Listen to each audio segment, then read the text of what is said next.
termina este avance.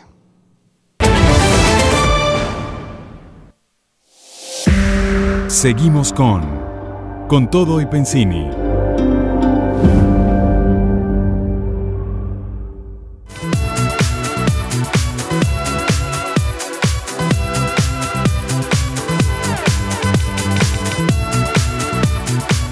De nuevo con ustedes aquí en Con Todo y Pensini y por Globovisión. Bueno, para tomar en cuenta al público que estamos en tendencia, gracias nuevamente ayer y hoy.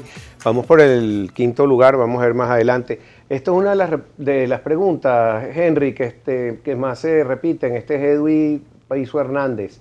Falcón se juramentaría antes de la Asamblea Nacional Constituyente, donde te juramentarías y no sé qué pasaría, correría con la misma suerte que Guanipa que ganó en el Zulia. Es interesante la pregunta, pero yo creo que una vez que tú ganas, cambian mucho las cosas, el panorama. Yo creo que las circunstancias son otras, sin duda alguna, y no son las circunstancias solo en el país, sino en la comunidad internacional. Por eso digo, nosotros seríamos reconocidos por el mundo. Pero más allá de eso, las circunstancias nacionales y lo que ocurriría con un cambio de gobierno en el planteamiento serio que se hace, función de iniciar desde el día 21 ya un proceso de entendimiento nacional en función de garantizar de verdad la estabilidad que permita la toma de decisiones en otras áreas que son tan importantes como la política. Estamos hablando de la economía, estamos hablando de la necesidad de equilibrar socialmente al país, que es un proceso progresivo, pero que demanda de una atención urgente.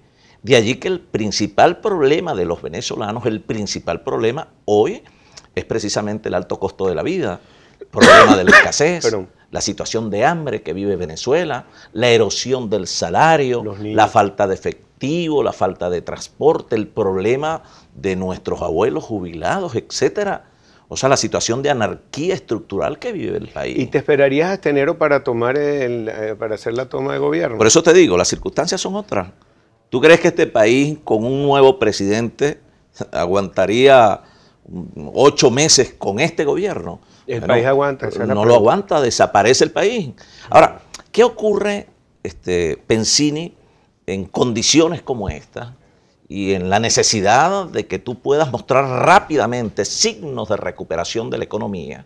Y de allí el abordaje que viene haciendo Francisco. En su momento daremos a conocer los equipos que nos acompañan. Pero es interesante la propuesta, una de las cosas que más pueden someter al venezolano más pobre es la hiperinflación. Sin duda. Mira, hay apenas 57 países en la historia del mundo que han sufrido hiperinflación. Eso ha tumbado hasta los gobiernos de Roma, Grecia, crearon la Primera, Segunda Guerra Mundial. En Francia hizo que cayera la banca, que viniera la Revolución Francesa. Bueno, y es allí uno de los elementos que también aludimos en el documento. O sea, ¿qué país del mundo tiene probabilidades ciertas, y más en las condiciones de anarquía que vive Venezuela, frente a un proceso hiperinflacionario, tener éxito en una contienda electoral? Es un elemento que está allí, a favor. Ahora, ese elemento hoy, sin duda alguna, la hiperinflación conspira fundamentalmente contra la clase trabajadora, contra los sectores más excluidos. El problema de la capacidad de compra, el salario erosionado producto de la inflación, aquí no hay ajuste que valga. Entonces de allí vemos que todos los precios están dolarizados, todos los precios, menos el salario. Y de allí una propuesta para el debate, la dolarización de los salarios. La petrolarización con el petro, ¿crees en eso? Claro, el petro no tendrá éxito mientras haya tanta desconfianza en el país. Y la desconfianza en el país deviene de la desconfianza en el gobierno y las instituciones. No hay posibilidades de éxito si no tienes verdadera seguridad, que ofrezca seguridad jurídica a la inversión. Y no hay seguridad jurídica si tenemos instituciones prácticamente tomadas por el partido de gobierno, por el propio gobierno, porque no hay independencia, porque no hay autonomía, porque no hay de verdad tratamiento sincero al inversionista en nuestra Venezuela. Hay otra de los obstáculos que vas a enfrentar, porque Smartmatic ayer dijo que ya no va a participar de ninguna manera aquí. Eso le quita más transparencia a estas elecciones. También la opinión internacional dice que no va a reconocer los resultados electorales. La oposición, la MUD, no está participando. El Comisionado de los Derechos Humanos dice que no hay condiciones mínimas para elecciones. Sin embargo, tú vas a ir adelante. ¿Cómo vas a hacer para enfrentar todo esto y que se lo primero que gobierno? Estamos en el primer inning. Okay. Apenas estamos en el primer inning. Te estás montando en el ring. Tenemos todavía 8 innings por delante. Y nosotros somos abridores. Entonces, pudiera ser que al tercer, cuarto inning esto muestre signos preponderantes de participación que coloquen al gobierno en una condición de desventaja apenas en los primeros innings del juego.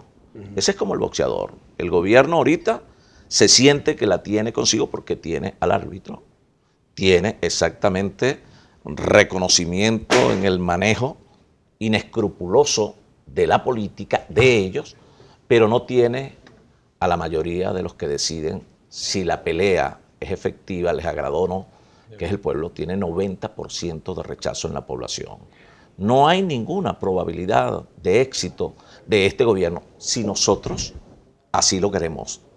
Pensini, si salimos a participar, si además de participar vamos sumando a otros, como en efecto lo veremos en los próximos días, y vamos a hacer anuncios importantes que tienen que ver con esto. Fíjate, por ejemplo, esto de la manipulación a buena parte de la población, fundamentalmente los sectores más vulnerables, con lo del carné de la patria. El carné de la patria se ha convertido más que en una solución, se ha convertido en una gran complicación para la gente. ¿Cuánto cuesta un cartón de huevos? 600.000 bolívares. Un bono de 700.000, que es un poco lo que hoy representa el salario mínimo. Hablemos de millón y pico de bolívares. O sea, un trabajador de 30 días, el salario integral, no estoy hablando solo salario mínimo, incluyendo la cesta ticket, le alcanza para comer apenas 3 días. Ahora, frente a eso, nosotros tenemos que hacer los máximos esfuerzos desde las políticas que debemos implementar en el orden de lo económico, que no solamente se trata de poner un parado, un frenazo a la hiperinflación, desmontar el control de cambio, pero la necesidad de dolarizar el salario. Petróleos de Venezuela, nuestra principal empresa, estatal, hermano, y que se ha venido a menos con esto de la caída de la producción. Hace 3 años atrás, Petróleos de Venezuela producía 3.600.000 barriles diarios. No llegamos ni siquiera al 1.800.000 barriles. Y de allí la necesidad de que vayamos explorando crecimientos. Y ahí tenemos que ser competitivos con México, Colombia, Brasil. Y en la medida que tengamos de verdad una empresa que responda a las grandes expectativas de los requerimientos económicos que demanda un gobierno en crisis, nosotros podemos entonces implementar, lejos de una tarjeta partidista, una tarjeta solidaria, una tarjeta incluso igualmente dolarizada, recursos que deben aportarse de la propia renta al petrolera. decir dolarizado, que bueno, que mantengan estable el valor de las cosas. Que mantengan indexados los salarios y que eso permita de verdad tener capacidad de compra. Mira, para aquellas personas que han sugerido, analistas que dicen, bueno, Henry puede presentar una oposición que es escogida, que es potable para el gobierno, ¿qué les respondería? No, nosotros lo que creemos es que el país hoy no comulga en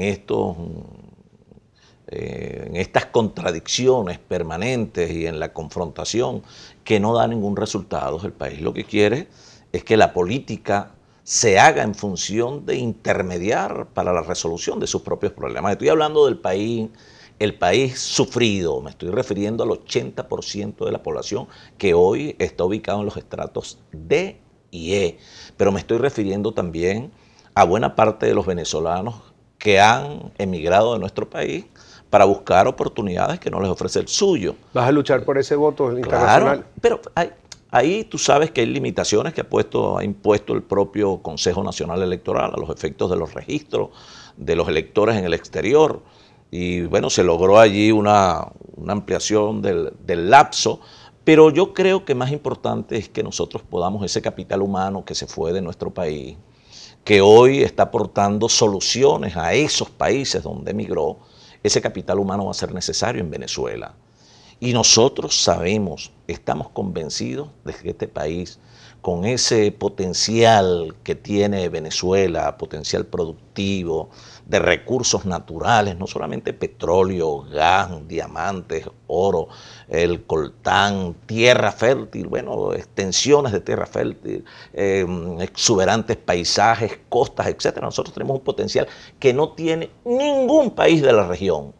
Ninguno de la región. Lo tiene Venezuela. Lamentablemente tenemos un mal gobierno. Hay que cambiar el gobierno y tenemos que decidirnos a eso para poder avanzar en una senda distinta, a la senda del progreso, no la senda de la destrucción, que es lo que nos lleva este gobierno. ¿Te vas a sentar en una mesa con el Frente Amplio Democrático, con los otros partidos? No tengo ningún inconveniente. Yo creo, sabes que nosotros somos más que convencidos, somos practicantes del diálogo, del entendimiento.